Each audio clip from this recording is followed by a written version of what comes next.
The Senate is reconvening this afternoon to resume consideration of a roughly $1 trillion infrastructure bill. One of the Democrats leading the bipartisan negotiations is Senator Joe Manchin of West Virginia. Good morning, Senator. Good morning, John. Good to be with you in person, especially. Yeah, exactly. It's great to have you with us. So this isn't just an infrastructure bill. The President of the United States said this signals to the world that our democracy can function.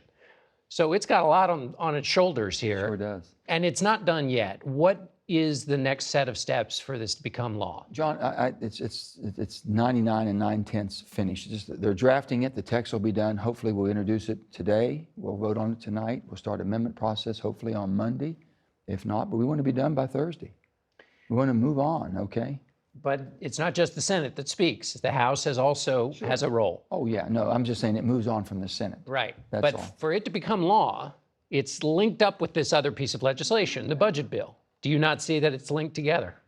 I've always believed that everything that should rise or fall on its own merits. When you just said something, the President of the United States tells the whole world, this is the President's bill, this is all of our bill. It's a Democrat, it's every Republican's bill. There's not an infrastructure need in the country that has an R or D name on it. And that's what brings us together, 80% popularity. So yeah, we should be doing it. But the president also has other ideas about the country and in fact says they're vital after this pandemic. Sure. And those are all contained in this other budget bill. Right. So that's vital to him too. Understand. And Nancy Pelosi has said only until the Senate passes that other budget bill will we let this infrastructure. So that's a roadblock, it seems. I would never, ever try to advise Speaker Pelosi on how she runs the House. I think she does a marvelous job, and she'll do what she thinks is best for the House. But the bottom line is, we've got a bill that 80% of the public, we have a bill that mostly every Democrat and every Republican should be supporting, but the infrastructure bill, so we'll see.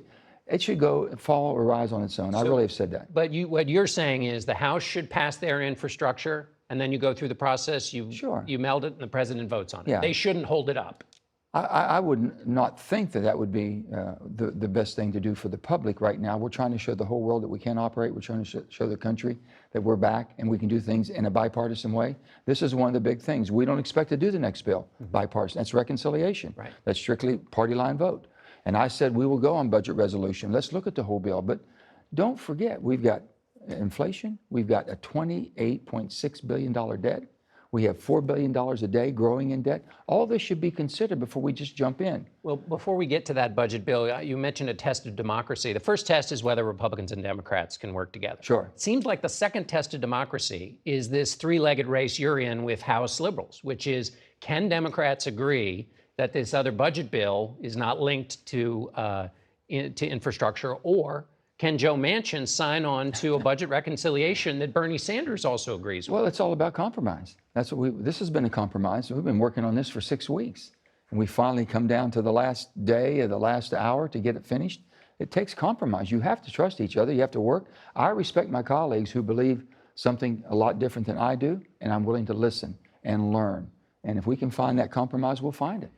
Alexandria Ocasio-Cortez, leader of one of the leaders of the progressive movement in the House, has said she's got 10 progressives who will block infrastructure unless you over in the Senate pass this budget bill.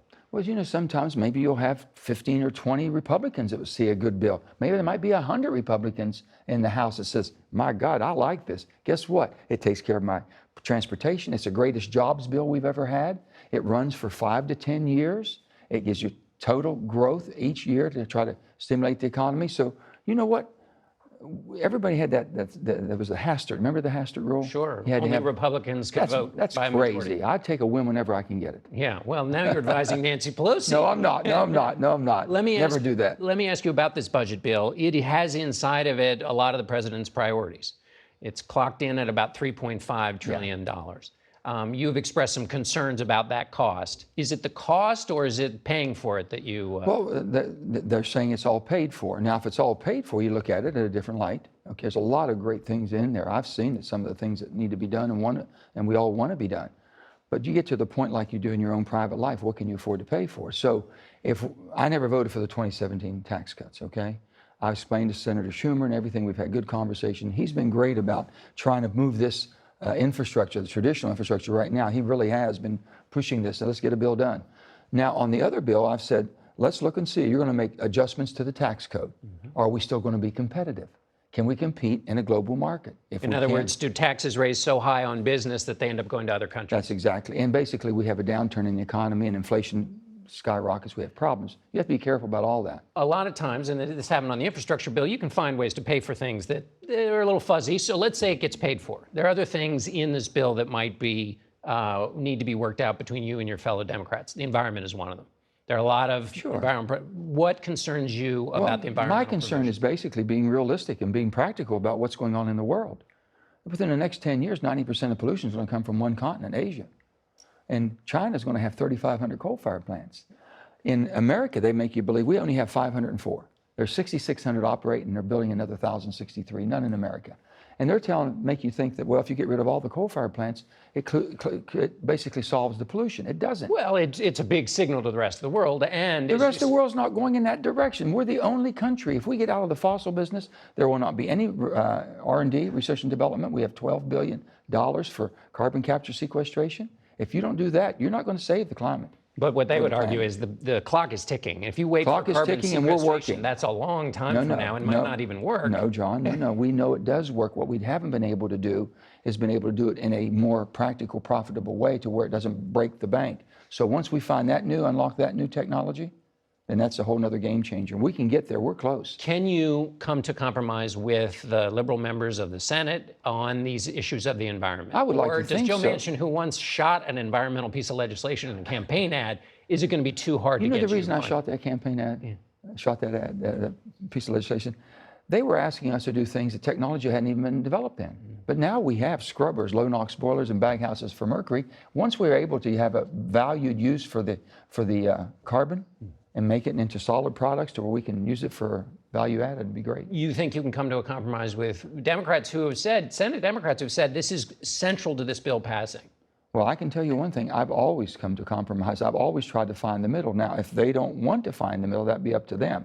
I can always find that middle. But if you think you're going to eliminate your way to a cleaner environment, I totally disagree. You can innovate your way to it, and the rest of the world will follow if you have the technology that they know they'll use.